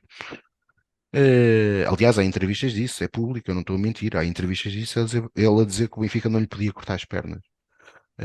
João Vieira Pinto ficou cá, andou com isto às costas, numa altura em que o Benfica tinha dirigentes que tinham benfiquismo, alguns deles, mas parecia uma feira de vaidade, que não sabiam defender o Benfica, em que o João Pinto era agredido dentro de campo e não se passava nada no futebol português, inclusive gozavam com ele, não é? A história do Paulinho Santos é um gozo. Quando um tipo parte o maxilar ao João Pinto, não uma, duas vezes, e depois a seleção acha que o vai pôr no mesmo quarto, é gozarem com o João Pinto. E ele nem teve suporte de um clube, nem primeiro com Damásio, nem depois com. Aliás, o único presidente que lhe de facto deu suporte foi Jorge Brito, que resgatou-o do erro histórico que ele ia fazer na vida dele, que era ir para o Sporting. Ele certamente, aliás, ele desde que saiu do Benfica, a vida dele parece-me que nunca foi tão feliz, mesmo tendo sido campeão no Sporting. Mas João Vieira Pinto é aquele que de facto marca uma geração. E Tony, enquanto treinador, enquanto atleta, Carlos Lisboa, sem sombra de dúvida. O maior atleta que eu vi a jogar no Benfica, atleta. João Pinto, muito perto, mas Carlos Lisboa como atleta. Pá, Carlos Lisboa tem aquela coisa que Carlos Lisboa estava sempre bem, era mesmo o gajo que decidia quando mais ninguém conseguia resolver, e ele decidia. Obviamente muito bem coadjuvado, uma grande equipa, lá está, porque isto os esportes coletivos não dependem só no homem. O Michael Jordan não ganhou campeonatos pelo Chicago sozinho, o Carlos Lisboa também não ganhou sozinho, mas evidentemente com o seu talento e a sua capacidade de, em momentos de pressão, conseguir decidir era fantástico. Olha, vai fazer agora no dia 25 de Abril de 1995 um jogo que foi o último título do Benfica de campeão com o Lisboa a jogador. Ele ainda jogou mais uma época, mas o Benfica esse título perdeu em 96. Que eu estava lá, epá, que é um pavilhão ao rubro com o Cheira Bem, Cheira a Lisboa, que é para mim, era a única altura em que aquele cântico fazia sentido, era esse. O Cheira Bem, Cheira a Lisboa só fazia sentido no Basquetebol com Lisboa. Porque de resto, pá, para mim é um cântico. Eu gosto muito da música, porque sou de Lisboa, amo literalmente a minha cidade, mas o Benfica é maior do que Lisboa. E o Benfica não é de Lisboa. E, portanto, esse cântico, principalmente até contra um determinado adversário do Norte, neste caso o Futebol Clube do Porto, acho que não nos dignifica a nós, porque diminui-nos. Se eles querem ser um clube da cidade do Porto, isso é um problema deles. O Benfica quer ser um clube de todo o país, inclusive da cidade do Porto. E o Benfica é um clube do Porto, é um clube do Norte, é um clube do Algarve, é um clube da Madeira, é um clube dos Açores e é um E é o clube onde houver um benfiquista, certamente no mundo o Benfica estará presente. E é isso que o Benfica tem sempre que ter. Mas sim, Lisboa é um atleta fantástico. Mas no futebol, João Pinto, sem sombra de dúvida. Pá, respeitei muito. Estou há pouco, eu estava para dizer isso. Tu dizias que, e eu concordo com aquilo que disseste, mas queria só acrescentar uma coisa. Tu dizias, epá, e tal, o Benfica teve Aimar, mas aquela equipa de 92, 93 era fantástica. Lá está, mais uma vez o contexto. E eu, eu gosto muito de falar sobre os contextos porque é importante. Porque em 92, 93, eu concordo com tudo o que tu disseste e o contexto também é diferente. Porque tu estavas a ter ali um conjunto de atletas que estavam a começar a chegar, não ao seu apogeu, mas à sua verdadeira afirmação. Paulo Sousa, não é? Que já estava feito um grande jogador no Benfica, João Pinto, Rui Costa, estes três sensacionais. Depois, coadjuvados por jogadores como Isaías, que estavam no seu apogeu, Paneira, Kulkov, Mostovoi, que pouco jogou no Benfica, não é? Um talento daqueles pouco jogou no Benfica, lá está, porque a qualidade era tanta. Por exemplo, quando voltamos para o Aimar, e eu sei que há muitos benfiquistas que se calhar não vão gostar disto, pá, eu não consigo, ou seja, não idolatro, mas eu gostei bastante do homem Aimar, daquilo que o Aimar representou naquele período da história em que o Benfica começou a parecer que era capaz de atrair jogadores daquela carveira, mas é um Aimar em fim de carreira. Não foi um Aimar, no ponto de vista desportivo, assim tão decisivo. Nesse aspecto foram muito mais importantes Jonas, Cardoso, Gaitãs, Sálvio. Para mim foram muito mais importantes esses, porque vieram de facto com outra. Lá está, praticamente não no seu apogeu, mas perto do seu apogeu, e alguns deles, no caso de Jonas, até no seu apogeu. E portanto, sim, essa equipa de 92, 93 foi extraordinária. Mas tu falaste meio de três atletas que eu acho bastante interessantes. Mas eu acho que esses três juntos não fazem sombra àquele que para ti foi o pior jogador que usou assim o manto sagrado. Eu quero saber, na tua opinião, dos que tu viste jogar, porque eu sei que tu já acompanhas o Benfica há muitos, muitos anos, e és dos benfiquistas que eu conheço que mais presença marca nos estádios por esse país fora e por essa Europa fora, quem foi aquele que para ti é, sem dúvida, inquestionavelmente, o pior jogador que vestiu o manto sagrado? Epá, tiveste muitos. Essa é uma pergunta difícil, infelizmente. Tiveste muitos, tiveste muitos. Tiveste muitos, epá, é mesmo difícil. Juro-te que é difícil. Pá, desde guarda-redes como o Carlos Bócio, desde laterais como o Dudic, pá, eu há um tipo que me lembro, eu não vou dizer que é o pior jogador, mas é dos piores, sem sombra de dúvidas, e que me recordo mais até pela história em si, depois. É um tipo que era o Rojas, que era lateral, que veio no tempo do Ajax. E o Rojas era mesmo muito mau. Eu recordo-me que o Benfica nesse ano, que é a segunda época do Ajax, perdemos no Dragão logo na primeira ou na segunda jornada. Pá, e que o golo, um dos primeiros golos do Futebol Clube do Porto é uma coisa surreal, a bola bate no chão e passa-lhe por cima. Bem, e depois, o trauma do Rojas vem. Na altura estava a despontar o Saviola, creio eu que é o Saviola, ou é o Saviola ou é o Aimar, é um deles. E que na Argentina ele é emprestado pelo Benfica, para o River, e na Argentina dizem que é um escândalo porque ele ganha mais, mas ganha muito mais que o Saviola ou que o Aimar. É um deles, já não me recordo qual é precisamente. Epá, e sim, era muito mau jogador, mas infelizmente, naquele período que nós batizámos como carinhosamente, que não é bem carinhosamente, mas que é o Vietnã do Benfica, nós tivemos gajos muito maus. Mas quer dizer, mas mesmo recentemente também, aliás. Se tu me fores perguntar a preparação das épocas do Benfica, eu se calhar sou muito crítico mesmo a épocas que ganhámos. Repara, nós ganhámos a 2013, 2014, que é uma época de facto que o Benfica ganha tudo, exceto a Liga Europa.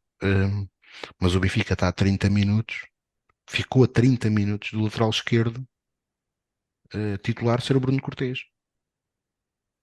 Tivemos a 30 minutos daquilo acontecer. Só não aconteceu porque o Siqueira, porque supostamente o Coentrão recusou o Mónaco, ficou no Real Madrid e o Siqueira vai para Lisboa. Caso contrário, tínhamos tido Bruno Cortês, pá, que depois é um homem que ganhou Libertadores. Aliás, quando houve esta histeria no Benfica, muito proporcionada também e promovida pela comunicação social, do Jesus ganhar a Libertadores, é a malta, de facto, às vezes em Portugal estar a dormir e não conhecer a realidade. O Palmeiras, e eu gosto do Abel, por exemplo, não sei se o Abel tem não vou dizer qualidade, porque, pronto, a minha opinião sobre os treinadores é sempre relativa, acho que é mais importante todo o contexto que existe à volta, principalmente a nível de estrutura.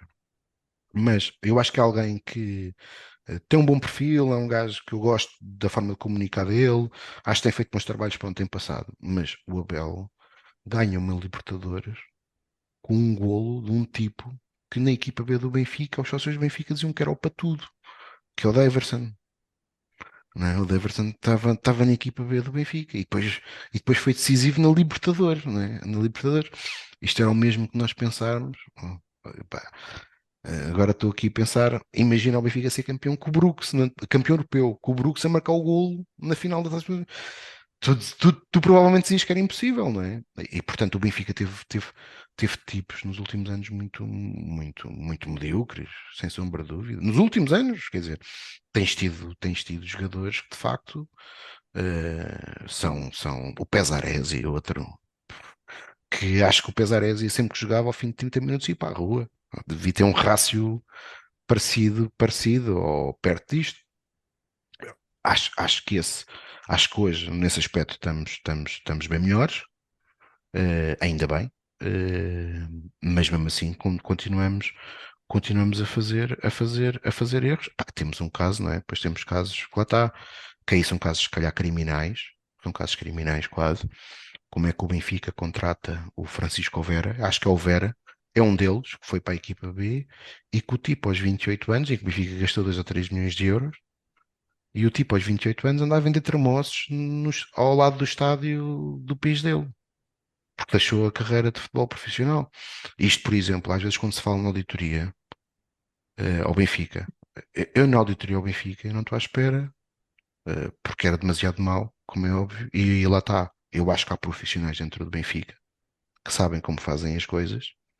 Não estava à espera que tivesse ali um documento a dizer que o A vai receber a comissão X. Que o Benfica, epá, isso era de um nível de amadorismo que não existe, não é? Agora, eu gostava de saber, por exemplo, honestamente, eu gostava de perceber, o Benfica tem um departamento de scouting. Como é que um jogador deste tipo, Francisco Vera, quantas observações existiram a este jogador?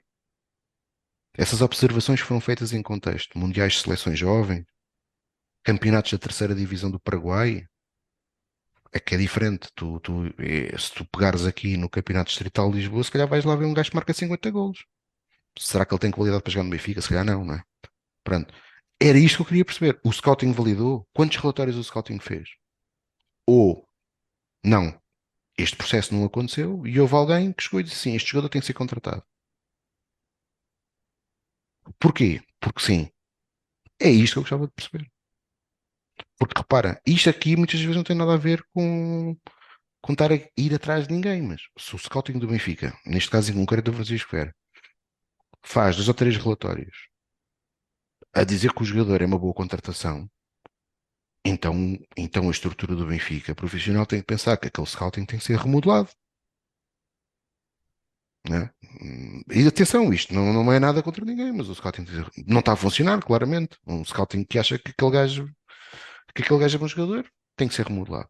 Se não foi assim, então o problema não é no scouting, o problema tem que ser resolvido por quem foi causado.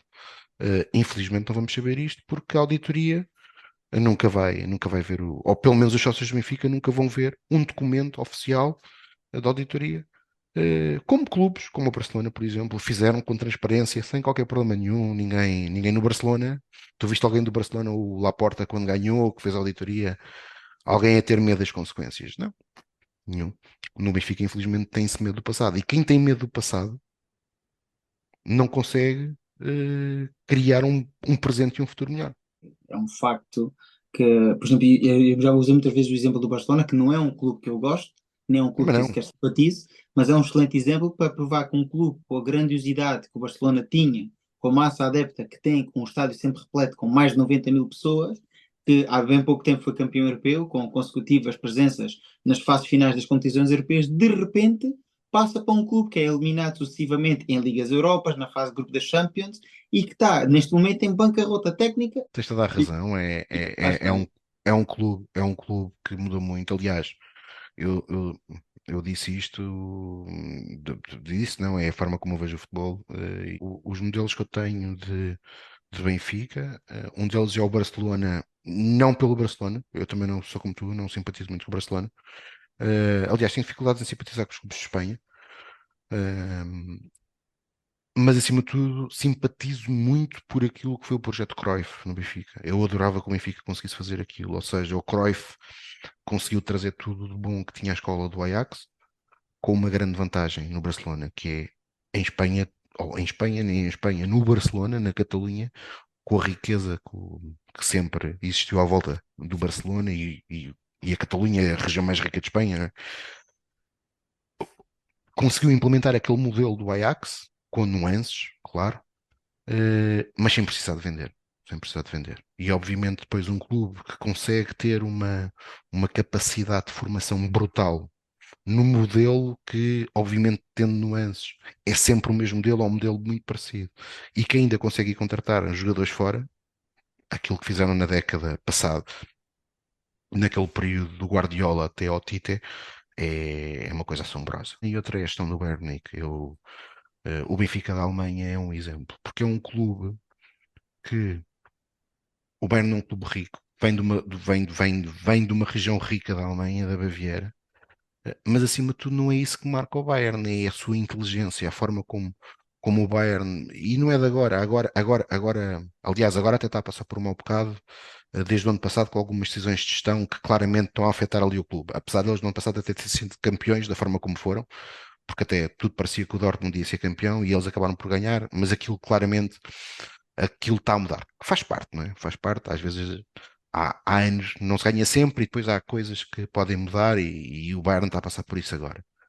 Mas a forma como eles, desde que eu me recordo, aquela cultura de perceberem que, tendo os melhores jogadores do campeonato deles, eles vão estar mais perto sempre de ganhar, porque estão a enfraquecer os outros e vão contratar jogadores adaptados.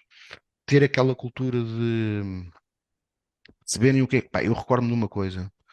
E foi numa altura em que o Bayern teve ali 1 ou 2 anos sem ganhar e era guarda-redes o Kane. E o Bayern foi buscar o Ribéry, que veio do Marselha, e o Luca Toni, que veio da Fiorentina. Lembras-te do Luca Toni? E era o Kane no guarda-redes e aquilo não estava a correr muito bem. Houve ali uma altura. E o Kane faz uma. Eu adoro essa mentalidade alemã. O Kane faz umas declarações com a frontalidade habitual dos alemães, diz assim: há aqui jogadores sem perceber que isto não é o Marselha nem a Fiorentina, isto é o Bayern. Portanto, aqui não basta fazer um bom jogo de vez em quando, é para jogar sempre. Pá, eu adoro aquela mentalidade, né? A mentalidade de gestão, uma mentalidade que não é soberba. Os próprios adeptos do Bayern não são soberbos. Aliás, há uma das coisas que eu gostava que o Benfica tivesse essa capacidade. Eu sei que é difícil, sei que é fácil às vezes falar e sei que há aqui muitas coisas para ponderar, mas eu honestamente acho que o futebol, e tu falaste há pouco de clubes, já falámos aqui hoje, nestas horas, sobre o City, sobre o PSG. São clubes que eu absolutamente. Os clubes não têm culpa, mas que eu abomino o tipo de clubes que são, como o Chelsea também, porque são clubes que não são nada, que obviamente têm adeptos, mas não são nada, que foram artificialmente criados pelo dinheiro de magnatas. E dinheiro que muitas das vezes tem proveniências que deixa muito a desejar. E aquilo que, por exemplo, os adeptos do Bayern estão a fazer, ou fizeram com a Qatar Airlines,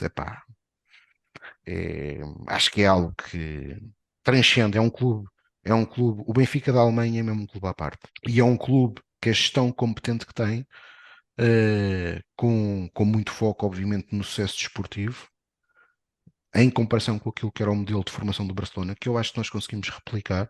Eu acho que nós, neste momento, na formação, havia coisas que eu mudava. Acho que há uma coisa que tem que mudar. O Benfica tem que fazer uma coisa que não tem conseguido fazer. Ou seja, até fez com algum mérito nos últimos anos. Para mim, está a deixar de saber fazê-lo agora. Mas o Benfica, mesmo quando o fez, não conseguiu fazer uma coisa que devia ter feito, que era dar um plano. O que é que eu estou a falar com isto? O Benfica, além de formar jogadores, o Benfica devia formar treinadores. Fazer aquilo que faz o Ajax e faz o Barcelona. Repara, o Van Gaal chega à treinador do Ajax depois de passar pelas camadas jovens todas do Ajax. Não é? E depois ao treinador que é. Obviamente tu não vais fazer isto com todos. Mas no Barcelona tu tens isto. Tens o Guardiola, veio da formação. Tens o Luís Henrique. Que até é um tipo que é de Madrid, que depois foi para o Barcelona e acabou por ser adaptado àquela cultura. Tens tens o Tito, tens agora o próprio Ravi, um gajo que foi formado no Barcelona, agora é treinador. E o Benfica não soube, o Benfica teve aqui há alguns anos treinadores com muita qualidade na formação, Bruno Lage, Renato Paiva, Luís Martins, e não conseguiu, na minha opinião, fazer uma coisa que é, tu tens que dar também um plano ao treinador. E eu quando digo um plano, muitas vezes esse plano pode ser deixá-lo voar, deixá-lo sair, mas para fazê-lo regressar no futuro. E acho que o Benfica faz isso. Mas pronto, mas acho que o Benfica, a formação do Benfica, acho que já teve melhor do que está, mas continua a fazer um bom trabalho. Acho que o Benfica há uma coisa que nós no Servir o Benfica defendíamos desde 2020 e que também voltámos a defender em 2021, que é muito importante. E acho que o Benfica devia fazer isto no plano das modalidades, que é o Benfica. Nós sabemos que na formação é natural que nem todos os jogadores vão ficar sempre no Benfica e que alguns não têm qualidade, porque é mesmo assim, e não há espaço para todos. Eh, mas eu gostava que o Benfica tivesse a capacidade de ter um gabinete de ajuda a esses atletas para os colocar, para lhes arranjar saídas profissionais. Isto porquê? Porque eu acho que mesmo alguém que não seja benfiquista, se for tratado com dignidade e perceber que o clube, na hora da saída, está a pensar nele, vai ser sempre grato ao Benfica e nunca nos vai encarar como um inimigo. Já o oposto, se eu tratar mal um benfiquista e na hora da saída não souber tratar, provavelmente, mesmo sendo benfiquista, vai guardar rancor não ao clube, mas às pessoas que lhe fizeram isso. E quando nos calhar contra nós como adversário, vai-nos criar muitos mais problemas do que aquilo que devia. E portanto eu gostava que esta mentalidade e que este tipo de coisas pudessem ser uma realidade no Benfica. São possíveis, haja vontade. É assim, olha, chegamos então à última pergunta da matriz ainda antes da pergunta Joker, e vou-te pôr um cenário que não sei se será muito do teu agrado, mas vais ter que responder na mesma. É assim, vamos imaginar que depois de um dos jogos, mais ou menos conseguido, do Benfica no Estádio da Luz, mas após uma vitória, não vamos pôr aqui também um cenário muito drástico, após uma vitória, como é normal, e sei que tu Sim. és um adepto também das relotes, vais até às relotes, estás ali um bocadinho e depois é uma boa noite de verão, daquelas boas noites de maio, e vais dar ali uma volta à volta do Estádio da Luz, ver a estátua do Eusébio, o mural dos campeões, que agora está muito na moda. E qual é a tua surpresa, já quando não há quase ninguém, vês sair dali de uma porta lateral do estádio o nosso presidente Rui Costa. E tu tens ali um minuto de ouro para dar um conselho. Um conselho rápido, porque sabes que o presidente a passar não vai ter muita disponibilidade para estar a falar com os adeptos, porque infelizmente não é uma das coisas que a gente vê. Mas tens ali um minuto para dar um conselho rápido. Qual seria o conselho de ouro que tu darias ao Rui Costa neste preciso momento? Olha, eu vou dizer uma coisa que isto aconteceu há cerca de 2 anos e foi um encontro casual de NBfiquistas e que se proporcionou essa conversa.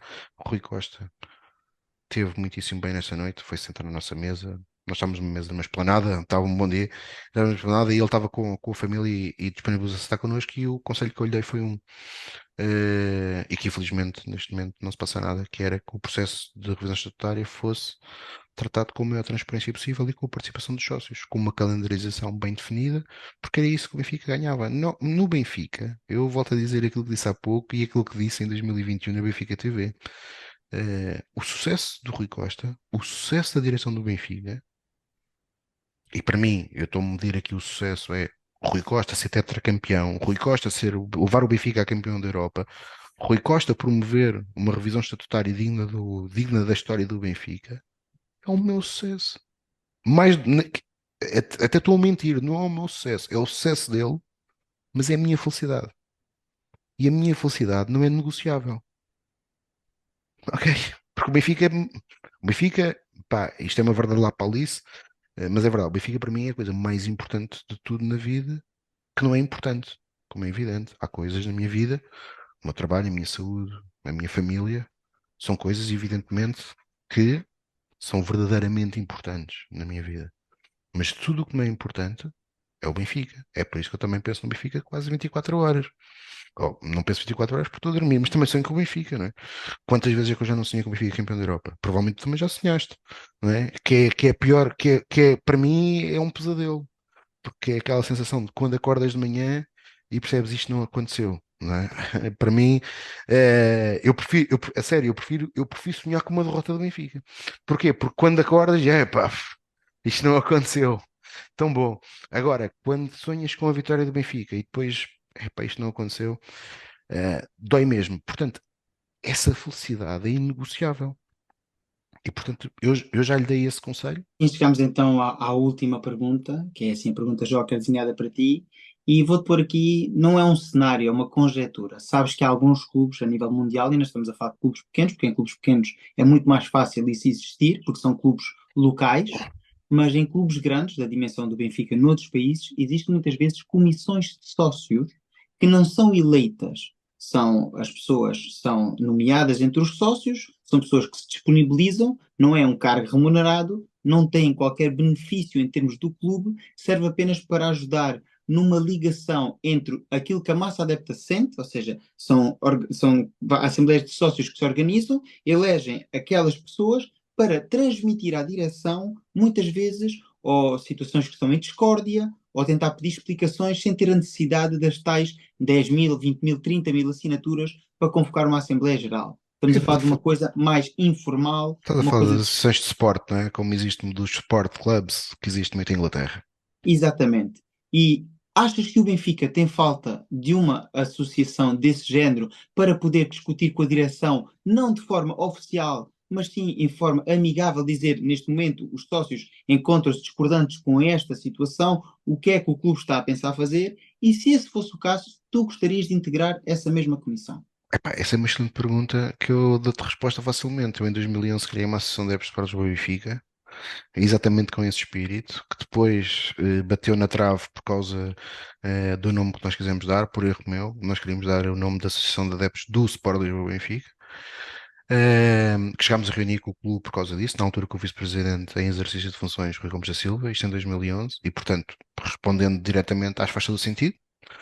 Em 2012, 12 não, em 2013, portanto 2 anos depois, percebi que aquilo que nós não tínhamos conseguido resolver, o grupo de sócios que esteve envolvido nisto, fui eu, o meu amigo Zé Pequeno, Miguel Fernandes, a quem eu envio daqui um abraço, e o Francisco, não conseguimos resolver. Houve outro grupo de sócios que conseguiu brilhantemente fazê-lo. Esse grupo de sócios era liderado na altura pelo Francisco Benítez. Foi como conheci o Francisco. Portanto, o Francisco e mais um grupo de associados criou uma associação de adeptos do Benfica, e que o propósito era esse, era poder trazer discussão, poder dar um grupo organizado de sócios, e qualquer sócio podia fazer parte da associação. Obviamente não havia nenhuma remuneração, ninguém era remunerado, havia um grupo que representava os adeptos. Nós, inclusive, a partir de 13, a associação foi fundada em outubro, novembro de 2013.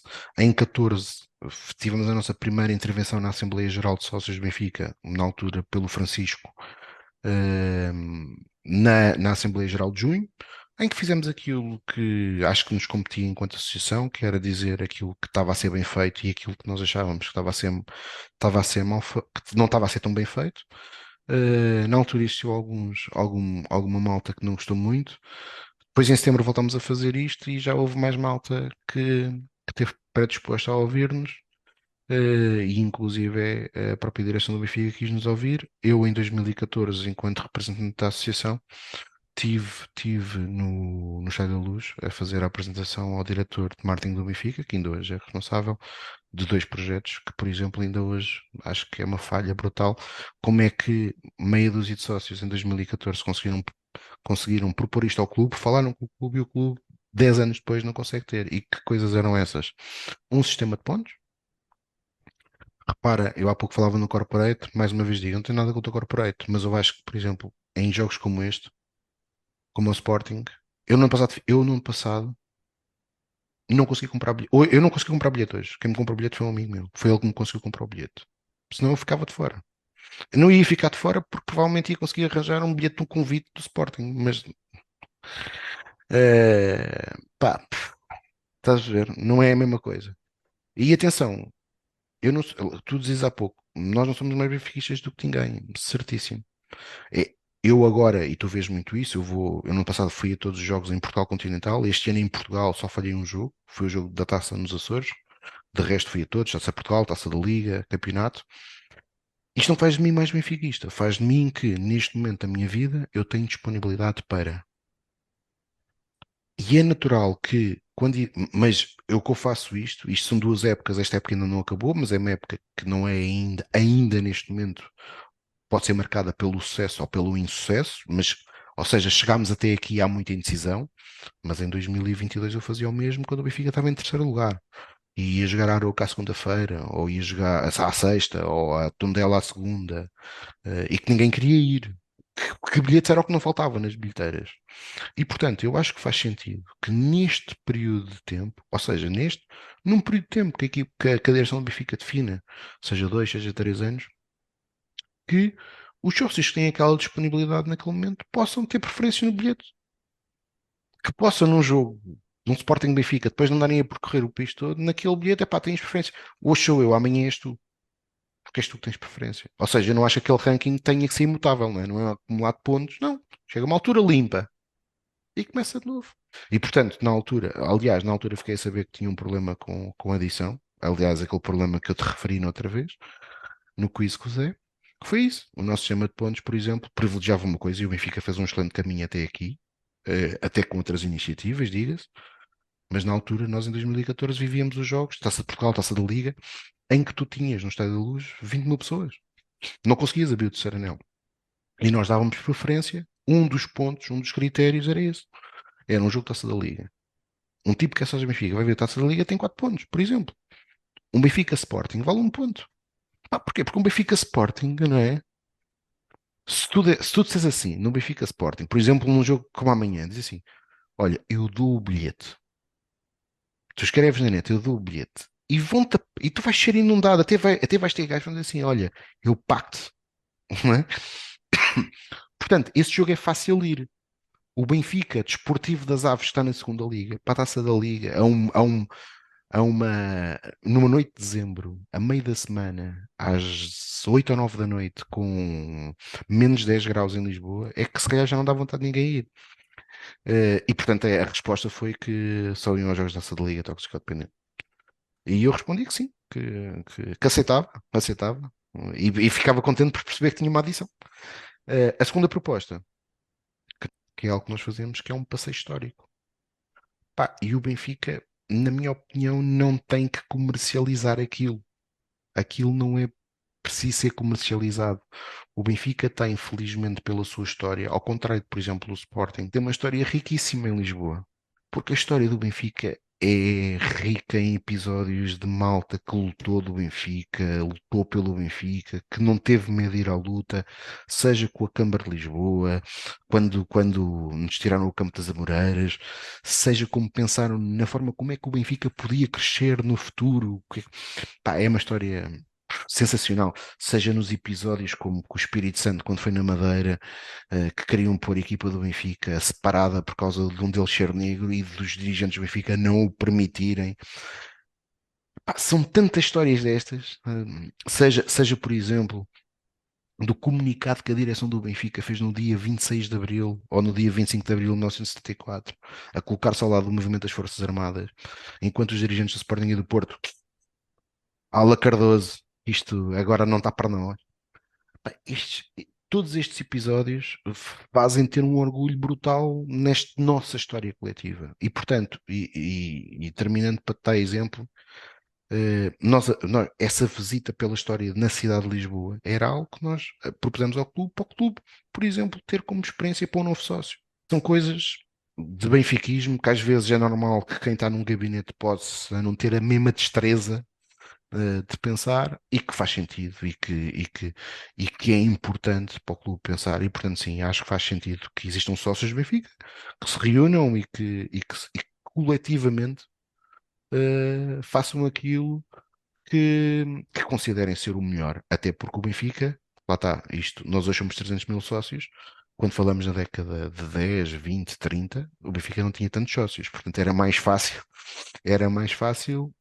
existir um conhecimento maior entre os associados. Hoje somos 300 mil, portanto é natural que dentro destes 300 mil exista quem se possa reunir e se juntar coletivamente, sem isso significar nada de mais do que não ser eh, ajudar o clube a evoluir e a melhorar.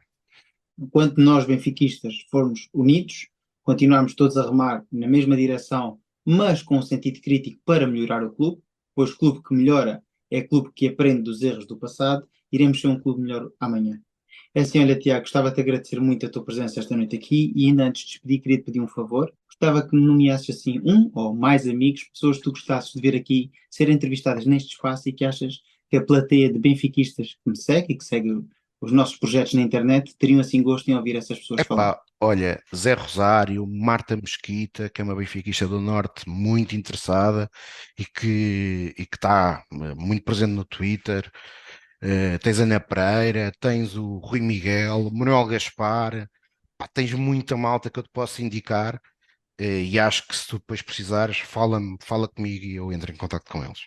É assim, tudo aquilo que a gente falou esta noite é muito importante. Tudo aquilo que a gente falou é a forma como o nosso Benfica pode crescer, ser o melhor clube amanhã. O Tiago faz parte de vários projetos que ajudam o nosso Benfica a crescer e o nosso benfiquismo a crescer. Por isso, Tiago, uma vez mais, gostava de te agradecer a tua presença esta noite aqui no meu canal. Muito obrigado, João. Grande abraço. E chegamos assim então ao final do 24º episódio de Um Café no Terceiro Anel. O espaço de conversa promete dar voz a todos os adeptos do Benfica. E tu, benfiquistas, queres ver a tua voz ouvida neste canal? Basta deixares aqui em baixo o teu nome e o teu contacto e eu prometo entrar em contacto contigo. É assim está feito então o vídeo, espero que tenham gostado. Se for o caso, dá o like, comenta, partilha, subscreve. Já sabes, para cá se tiver X, segue no X e ajuda a crescer o canal. Fiquem bem e até o próximo vídeo. Viva o Benfica!